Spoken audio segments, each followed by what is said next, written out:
Welcome to the Seth Gruber Show, everyone. Thank you guys so much for tuning in. This is the first episode of the newly branded and launched Seth Gruber Show. Yes, it's named after me. It's like, oh, you prideful hack. You just want to show in your name. Everyone does it. Yeah, whatever, because God's expanded our territory, given me more opportunities than I could have ever manufactured myself. And we're really broadening the net, if you will, of topics that we cover because of how interconnected the culture of death is. And we're going to get in today about exactly how that culture of death operates with the targeting of pro-life sidewalk counselors who peacefully engaged in civil disobedience. And now they're facing up to a decade in prison. Man, if only they had just taken their clothes off and jiggled their appendages in front of children at a park while putting up a rainbow flag. It would have been great. It would have gone over wonderful if they had just screamed George Floyd while burning down a police station. They would only have to pay bail and not face any time in prison. I'm giving you an example of how interconnected the culture of death is. It's not as if we can talk about the killing of babies in an isolated little box. It was just that we were going to take out our child killing box and we're going to put it on the desk here and we're going to say, that's really bad. And then we're going to put that back on the shelf. Then we're going to take out a little box of sexualizing and diddling the kids. And then we're going to deal with bits and pieces of how that happened and then put it back on the shelf. We're going to take out our critical race theory box and we're going to talk about the Frankfurt School. And that's not how the culture of death works, friends. I hope you understand me. And I've been criticized by some pro-lifers and Christians, well-meaning, I think, often, who say, well, Seth, you need to stay in your lane. You need to stay in your lane. We need to save these babies. We need to end abortion. I had a pregnancy resource gala I did in upstate New York. And the director sent me a very disappointed email about how broadly my speech was in its content, meaning I didn't just talk about abortion. I brought up Fauci and some of the shenanigans he was up to. I brought up transgenderism and the religion of Gnosticism and Gnostic dualism that actually animates the entire culture of death. And she was really upset. She said she was really disappointed in me and that it was more appropriate for like a Fox News hit segment and not a gala for a pregnancy center. But then I found out weeks later from the president of the board that it was their most profitable banquet in the history of the clinic. So what am I trying to say? I'm trying to say we often want to deal with ideologies and culture in bits and pieces rather than seeing how it all goes together. So apparently the constituents of this center at this gala loved my speech and gave generously. Or maybe they hated it and it challenged them and they didn't really like how I made them feel, but they still wrote a big fat check. Because I'm explaining how integrated and coordinated and interconnected the ideologies are that have created, architected, and birthed this culture of death. Yes, I'm a pro-life speaker. Yes, the White Rose Resistance is a pro-life ministry. Yes, our primary focus and goal is to end child sacrifice in America. It's to stop the killing of babies. It's to defend the innocent. It's a federal ban on abortion. It's a constitutional amendment to make abortion illegal at the federal level. Yes, that's the goal. It's to wake up the church to end abortion. But you can't carve out that lane and say, just deal with baby killing, because that's not how worldviews and ideologies worked. Have you noticed how interconnected the other side is? Have you noticed this about the quote unquote culture wars? This is why we're expanding, broadening the reach of my podcast. It's why we're launching this new show from Unaborted with Seth Gruber, which is explicitly pro-life, amen, to the Seth Gruber Show, because I feel and believe that God has given me a voice, a platform, and insights into how this culture operates to wake up the church in America to understand the kind of ideologies that created this culture of death and actually how false religion operates, how it works and how it's manifesting and ushering in the culture of death that has so many of us scratching our heads and freaked out and going, what's going on? And so here's an example. We did an incredible Leave Our Kids Alone rally in Fontana in Southern California in January when we were out there for our big event with Pastor Jack Hibbs with Happening Now. We were at a church, Calvary Chapel Downey, for our White Rose Resistance Church tour. And we got 1,200 or 1,300 people out for a Leave Our Kids Alone rally. Why? Because even in the Inland Empire, and for y'all who listen from around the country and from around the world, that's like about 45 minutes to an hour east of Orange County or east of Irvine, if you will. And it's supposed to be a more conservative sort of, area, but Planned Parenthood wants their tentacles into every area of society. And so they've been putting on Champions for Choice. That's what Planned Parenthood is calling it. Champions for Choice school board events for California school board members. Oh, Seth, why would they be doing that? They're just in the abortion business. No, they're not.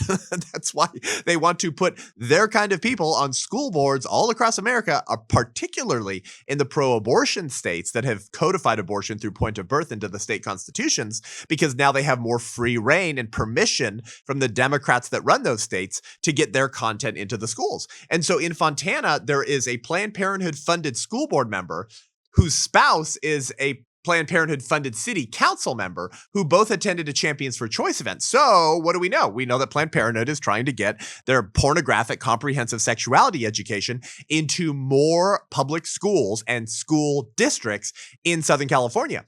And to top it all off, the school board in Fontana is supposed to be this conservative, historic area of California. It has transgender policies in the school board for the public high schools in the area, with whistleblower parents and teachers saying, oh yeah, our school district, the high schools here, if a kid thinks they're trans and they're the other gender, we hide it from the parents. In fact, we have a list here of the kid's real legal given name, only name.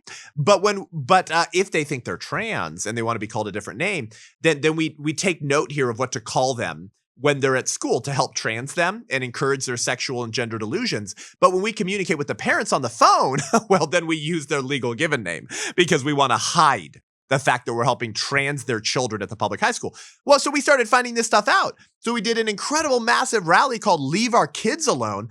I spoke, my buddy and director of activism, AJ Hurley, spoke. We had Billboard Chris speak. If you guys see Billboard Chris, he wears those billboards and he just wears it on his neck and he walks around and the left hates him because he'll just say like, kids are not sexual beings, or there's only two genders, or kids can't consent to genital mutilation or whatever. We had other speakers and we mobilized and we had ballots, people to sign up to demand the kind of policies that we want in that area.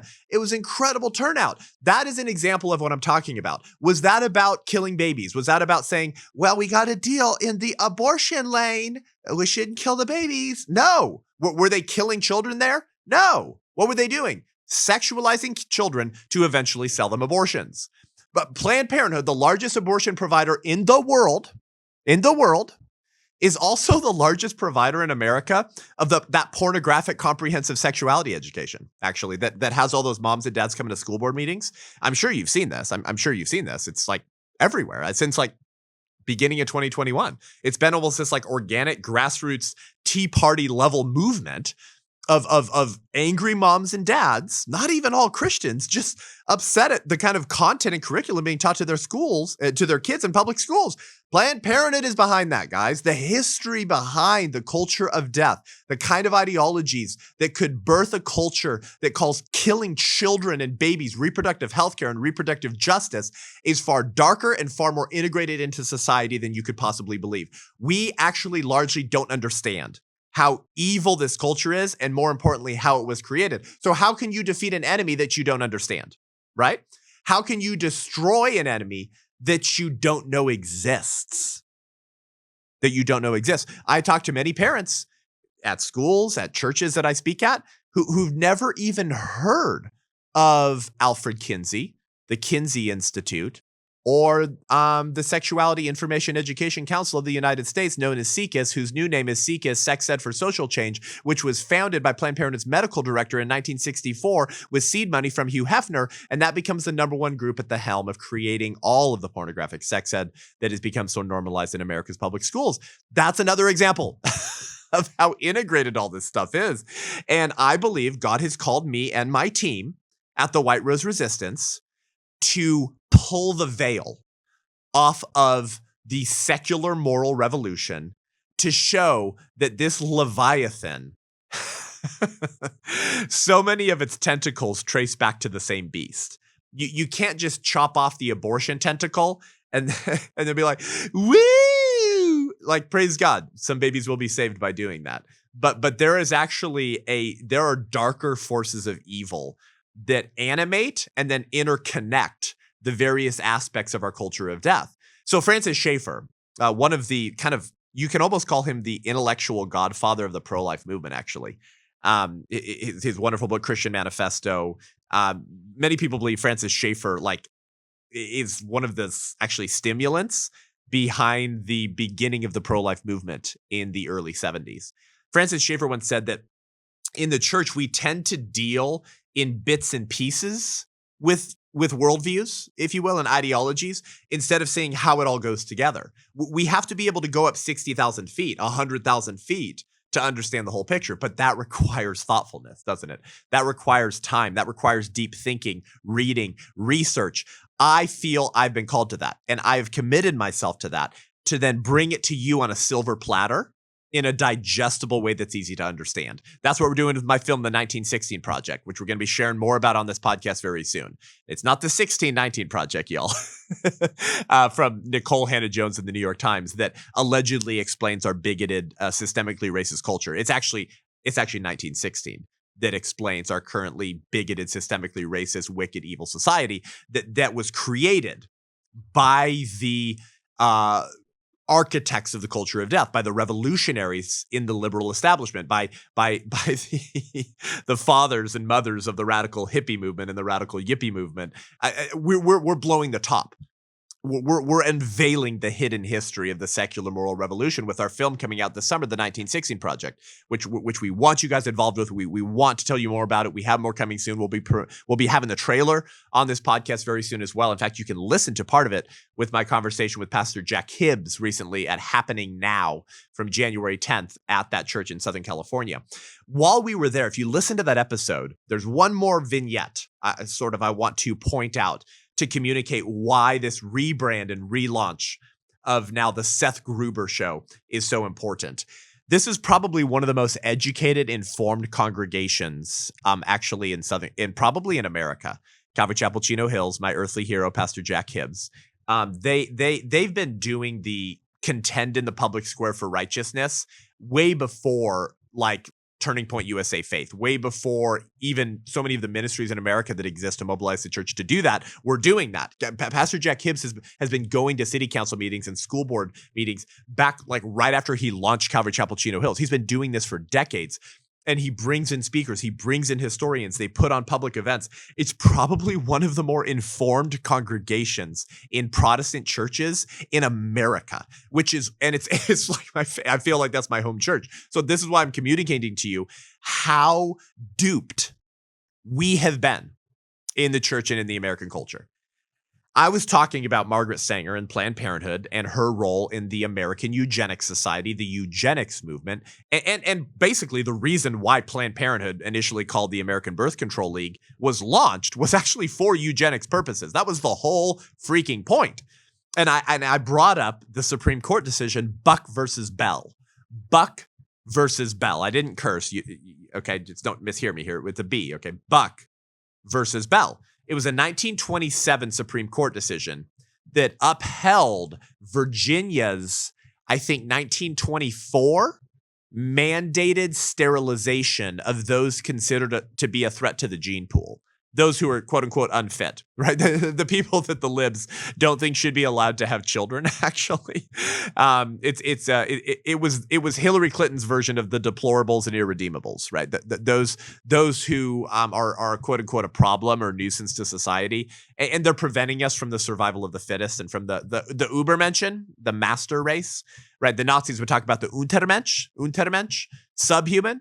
The inverse of that is Übermenschen, the master race. We want more of those kinds of people. Of course, who gets to define the qualities that make you fit or unfit? The libs, right? There's no overarching, Christian religious framework to make sense of where human rights and value comes from anymore. It's just whatever the elite and the state determine you must have or be able to evidence to have value. Anyways, I was talking about Sanger's role in the American Eugenics Society, and I pointed out that she celebrated the Buck versus Bell decision when it was decided by the Supreme Court that upheld Virginia's law in 1927.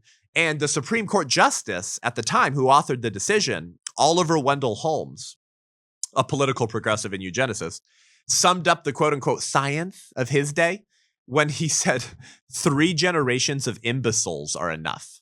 This was an 8-1 decision. Okay, like nearly every university, scientific institution, the Museum of Natural History supported and certain times funded eugenics. Within 10 or 15 years of Buck versus Bell, which remember allowed the state to forcibly sterilize those considered a threat to the gene pool, our country forcibly sterilized over 70,000 people between California and New York. Over 70,000 people. Like, you understand what I'm saying? Like, snip, snip, or tie your tubes. Like, you don't get to have kids because you're bad stock, right? To quote Margaret Sanger, the morons and misfits, right? The unfit. I asked this, my favorite church, one of the most informed, educated congregations in America, in an audience of over 2,000 people. Okay? An audience of over 2,000 people live. I said, how many of you have heard of Buck versus Bell? By raise of hands. I saw 4 hands in one of the most informed, educated congregations in America. Margaret Sanger celebrated that decision. It's what she wanted. It's one of the most heinous Supreme Court decisions in American history, right up there with Dred Scott and Roe versus Wade.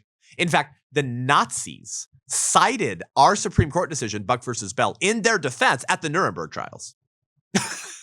Right. The Nazis, guys, they were saying, who the hell are you to judge us? You had Buck versus Bell. You were doing the same thing. You were sterilizing people considered to be unfit. You know, that's gnarly. That's a crazy story. That's crazy history. I could prove all of that. And we don't know this. We don't understand how interconnected this culture of death has been in the church. So this is why we are welcoming you today to the Seth Gruber Show. We have rebranded from Unaborted to the Seth Gruber with this beautiful studio that we've been blessed to build to have a bigger digital impact and reach to communicate these truths, to communicate the evil, perverted history of how we got here that has been hidden from you. Like I have a report looking at the 9 most commonly used high school history textbooks in America. All 9 of them basically exclude any coverage of Buck versus Bell, Margaret Sanger, the American Eugenics Society, and her role in like the Eugenics Society and how American laws inspired Hitler and the Nazis. Like all of that is basically missing in the 9 most commonly used history high school textbooks. Why? Because they have to hide it, because it's their history. The libs, the liberal establishment, the Democrat Party, the secular moral revolutionaries, they walk in the same intellectual tradition as those people that they can no longer justify being a part of. But they believe the same things. They're operating off of the same ideologies and principles and assumptions. But they have to hide it from you lest you realize the kind of individuals that have created this culture of death and you stop voting for them. So they have to hide it from you. Okay? That's why we're launching the Seth Gruber Show. The reason is because abortion is not detached from the broader secular moral revolution. It's one of the linchpins upon which the liberal establishment swings. So if we're going to talk about, well, we want to stop killing babies, well, then you have to grasp and understand the ideologies that made abortion viable or feasible in the first place. And have you noticed how on the left, they walk in lockstep? Anytime any of their core pagan sacraments is compromised or endangered, it's like they go and they just align. It's almost as if on command. And now I'm not saying that there's like some weird like cabal of like millionaires and billionaires running a sex ring at the highest levels of government, or am I? I don't know. I'm not saying that like there's a commander communicating exactly what the underlings and activists in the leftist revolution must do, but it's as they operate as if on command. And any time the sexualizing of children, the state pretending they're a parent to your kids, transing kids, anytime any of these things is compromised, It's like they set aside any of their other like peripheral political disagreements and they walk in lockstep and they unite. It's almost as if they have a worldview or like a religion or an ideology that is their lenses through which they see the world and through which they interpret events, and therefore how they understand what they should do and how they should live in a culture of death. Do we believe Christianity and our faith is big enough to deal not in bits and pieces, but with the entire thing, the entire culture, the entire false religion, the entire assumptions that drive this culture of death? I believe so, but we tend to bicker and moan and fight and whine in the American church as to whether our faith and whether the Bible, does it speak clearly enough? Like, does it speak directly enough to these various issues we see happening in the culture that would allow us to condemn it, right? To condemn it writ large and provide clarity on how we should think about these issues. And this is why you see Christians be like, oh yeah, I support socialism, democratic socialism, abortions in some cases. David Frent says drag queen story hour is a blessing of liberty, but he's a conservative Christian. You can trust him.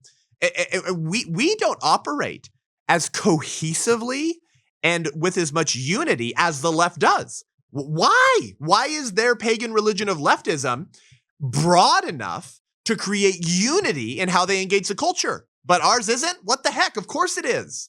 It's because we have a American church, pastorate, and quote unquote evangelical influencers who are cowards. And that's why at the Seth Gruber Show, we're going to expand the net of the kind of topics we talk about, explaining how this culture was created to give you your marching orders on what to do. We're going to talk about the heroes of the past, those whose stories we've forgotten. Why? Because they dealt with the same issues. They dealt with the same false religion, the same ideologies, the same philosophical assumptions, the same dangerous ideas. And they were able to engage with those ideas, with those crazy cultures, in a far more effective and godly way than apparently we in the American church can do. So welcome to the Seth Gruber Show, where we're going to dive deeper, go harder, and be less apologetic than I've ever been before. And that's a heck of a statement, but that's what we're doing at the Seth Gruber Show. We'd like to thank our sponsor of the Seth Gruber Show, Every Life Diapers. Every Life Diapers. Guys, come on, send this to your pregnancy resource centers that you support locally. Okay, send like your church. Can you go to the person who runs the nursery at your church and give them promo code Seth10, everylife.com. Well, why? Because every major baby brand in America rhetorically or financially supports the abortion industry. So the companies that profit more off of baby products if more babies are born, all 8 of the major brands rhetorically or financially support the killing of babies in the womb, so they make less money because they're helping kill more babies. What? Doesn't make any sense. Yeah, welcome to the woke mind virus. Welcome to the culture of death. You need to fight back with your dollars. Go to everylife.com, everylife.com. If you're having kids, if your son or daughter is having kids, if your sister or brother is having kids, if your church has a nursery or a pregnancy resource center in your city, go to everylife.com, promo code Seth10 to get 10% off your first order and to know that we sent you. Promo code Seth10, everylife.com. We need to support the only pro-life diaper company in America. Hilaire Belloc, G.K. Chesterton's best friend, said this beautiful quote that's become one of my new favorite quotes, and you may have been hearing me say it recently. He said, to comprehend the history of a thing is to unlock the mysteries of its present, and more, to discover the profundities of its future. Do you get that? So if you comprehend the history of something, of a thing, you comprehend the history of a thing, you unlock the mysteries of its present, of its now, what's happening now. But also more, you discover the profundities of its future, meaning where it's going. So to quote my mentor, Dr. George Grant, we don't study history to know what happened then. We study history to understand what's happening now and where this all goes, how this all turns out, if nothing changes. If we continue to allow the same bad ideas to continue their crash course over American lives, children, family, and culture. That's why we study history.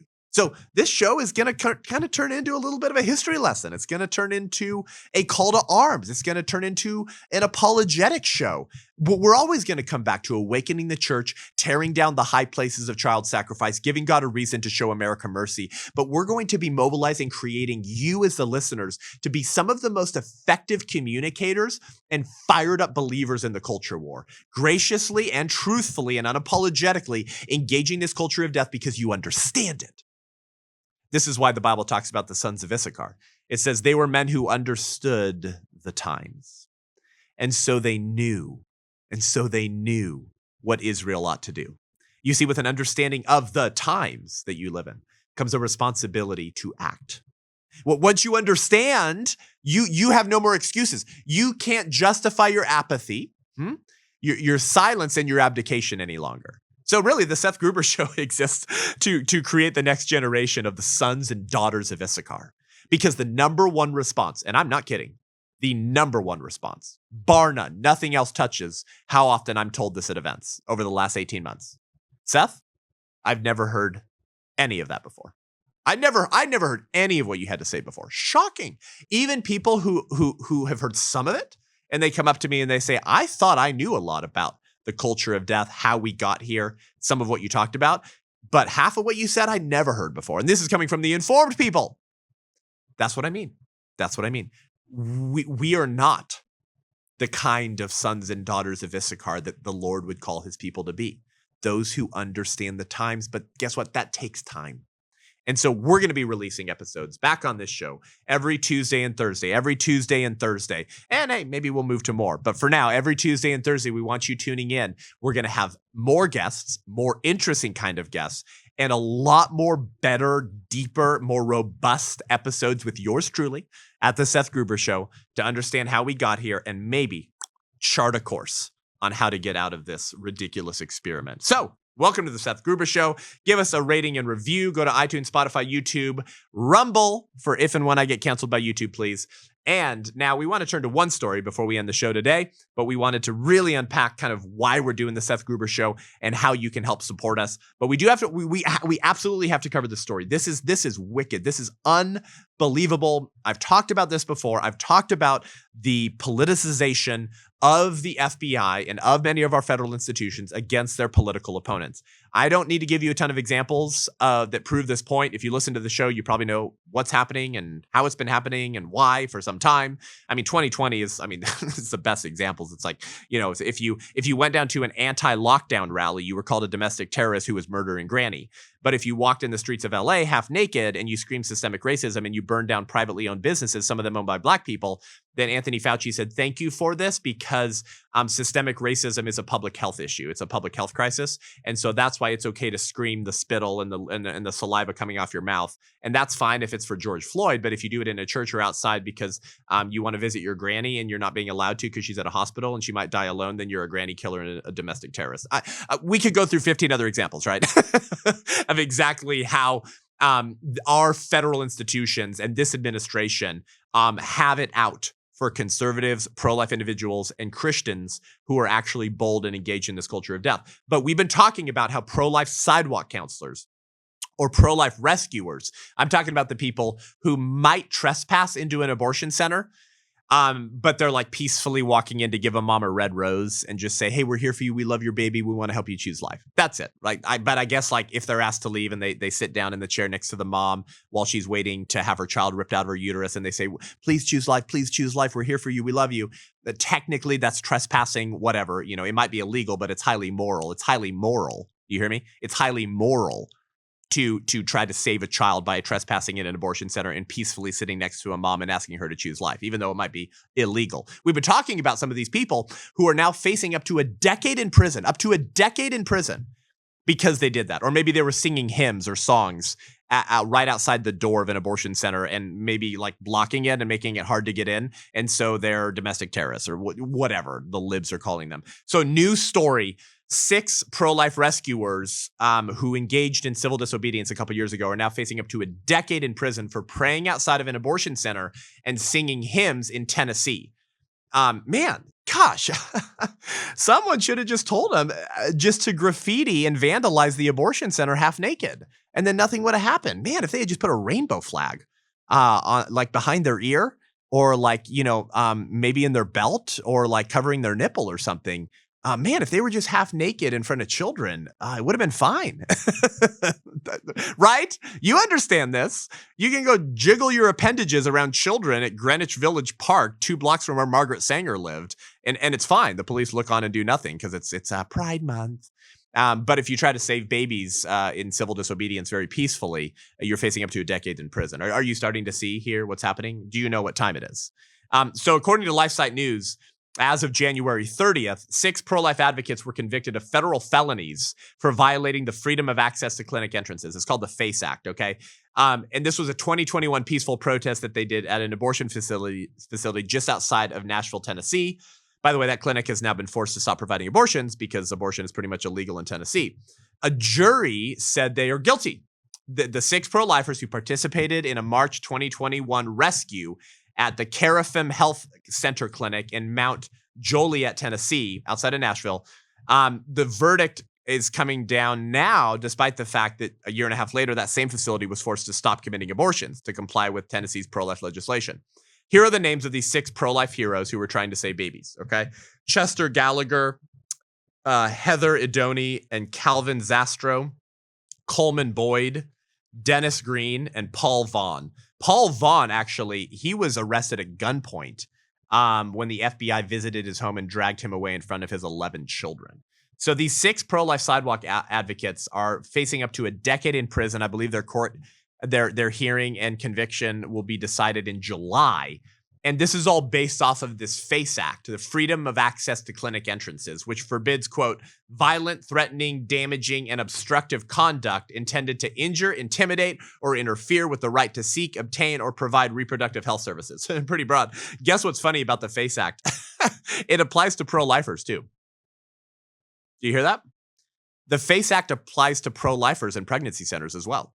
So, according to the law, a CEO or director of a pregnancy resource center who's being vandalized or targeted by pro-choice activists can also file suit, according to the FACE Act, by saying that pro-choicers are participating in violent, threatening, damaging, or obstructive conduct intended to injure, intimidate, or interfere with the right to seek, obtain, or provide reproductive health services. So, I mean, the FACE Act is ridiculous because they've used it as a way to target pro-lifers who are like standing on the sidewalk, right? They're not even on the property, and they've tried to go after people just for like legal, peaceful sidewalk counseling.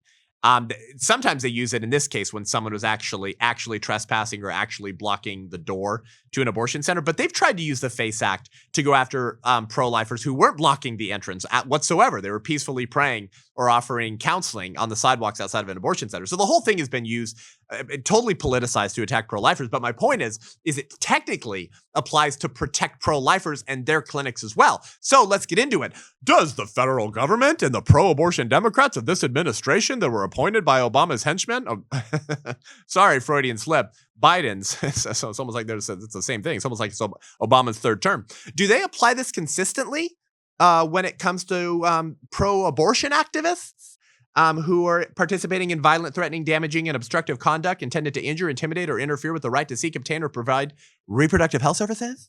I think you know the answer.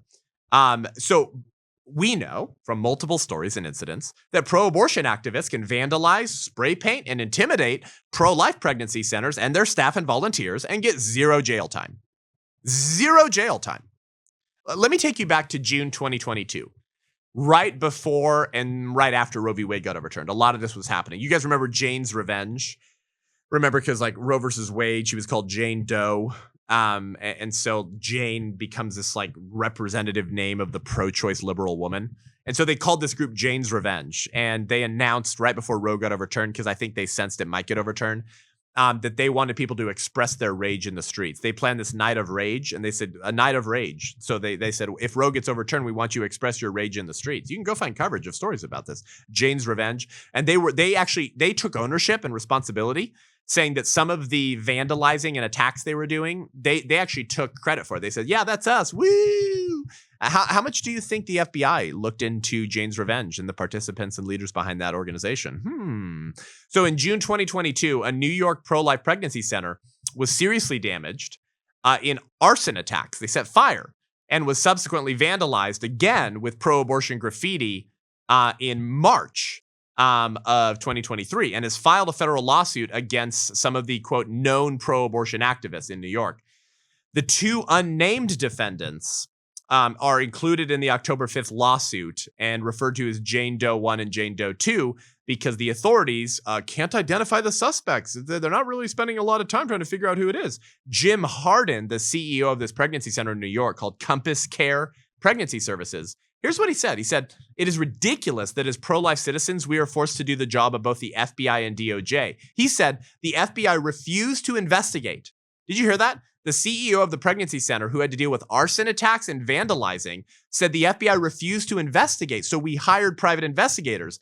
The DOJ refuses to indict, so we brought face charges. Remember? Freedom of access to clinic entrances. So the CEO of a pregnancy resource center is using face to defend himself from pro-abortion activists. Why is the FBI and DOJ not interested in mobilizing to do this? Oh my gosh. But my friend Siaka put 2 toes inside the Capitol on January 6th, 2 toes, as he was invited by federal Capitol security to do so. And he just took a quick little video and he stepped out and he was arrested next to his pregnant wife when he landed after an airplane trip. Oh my gosh. This is totally accidental and coincidental. No, it's not. This is the intentional targeting of political opponents. So one of the defendants, the people attacking this New York pregnancy center, her name's Hannah Kamke, who she was arrested in March of 2022 or 2023 and charged with a felony for spray painting the word liars in red capital letters across the pregnancy center sign. She was caught on video vandalizing the sign, so she entered a plea agreement and agreed to pay $2,580 in restitution. That's it. So she actually vandalized and stole the property of a pregnancy resource center, and she gets to pay $2,500. Straight up vandalizing, straight up attacking. But if you sing hymns outside of an abortion center peacefully, domestic terrorist, 10 years in prison. Do you understand? First they came for the unborn. Have you noticed that those who believe the unborn child is not a person and can be killed through all 9 months of pregnancy for any reason or no reason at all tend to not stop at the unborn? Have you noticed that? Then what? Then they came for children who were trans to take them from their parents. Remember legislation like that in California and Washington? Then they came for the parents who won't affirm the gender delusion, right? Do you remember Harrison Tinsley we had on this show, who only gets to see his kid half the time? There's other fathers around this country who have lost all parental rights and to see their kids. Like, they can't even have a relationship with their kid. Why? Because the other spouse, usually the mom, is transing the kid. So then they came for the parents who refused to entertain their child's gender delusion. Then what? Then they came for Granny, who was in Alzheimer's. And so we just killed her because she was unfit and unwanted. It never stops at the unborn. Those who murder the unborn cannot be trusted to govern the born. And those who murder the unborn will one day murder you too. The longer you tolerate the religion of humanism and its impact in our polity today. So that's fine. Vandalize and attack a pregnancy center, pay $2,500. Peacefully pray outside of an abortion center and maybe kind of blocking the entrance to the door a little bit. 10 years in prison. That was June of 2022, the same month Roe v. Wade got overturned. Let's fast forward to January of 2023. January of 2023. So this is what, the beginning of 2024. So about a year ago, on January 11th, 2023, over 200 House Democrats voted against condemning the slew of attacks on pro-life pregnancy centers. Let me say that again. Republicans tried to pass a resolution condemning the attacks on pregnancy resource centers and churches by pro-abortion activists. Over 200. Listen to this, okay, from the Party of Peace. Over 200 House Democrats voted against against a resolution condemning the attacks against pro-lifers. It was called Resolution 3. It passed 222 to 208. Only 3 Democrats supported it. Only 3 Democrats. As of last January of 2023, at least 78 pro-life groups and 108 churches had been attacked. So this was a year ago. I'm sure this has gone up. As of a year ago, 78 pro-life groups and 108 churches have been attacked. Vandals have often tagged these buildings with threats saying, if abortions aren't safe, then you aren't either. Then you aren't either. A direct admission that the reason they're doing it is because these are pro-life people. If abortions aren't safe, meaning if you're passing pro-life laws, then we're going to come for you. You're not safe. You're not safe. That's a direct threat, an open admission of what they're doing. But that's fine because they're pro-abortion, because they're part of the liberal establishment. As of this coverage in this story, January 2023, authorities had not arrested anyone in connection with these indictments. People like AOC have refused to condemn or even acknowledge the attacks. So who is behind this? Who is behind the prosecution of peaceful pro-lifers possibly engaging in civil disobedience that has led to 6 of them? And there's more, by the way, that are in prison right now and maybe looking at more time. But 6, as of this story, who are looking up to a decade in prison because of this Tennessee peaceful civil disobedience prayer rally. Who is behind the prosecutions of peaceful pro-lifers? According to Daily Signal, it's Kristen Clark.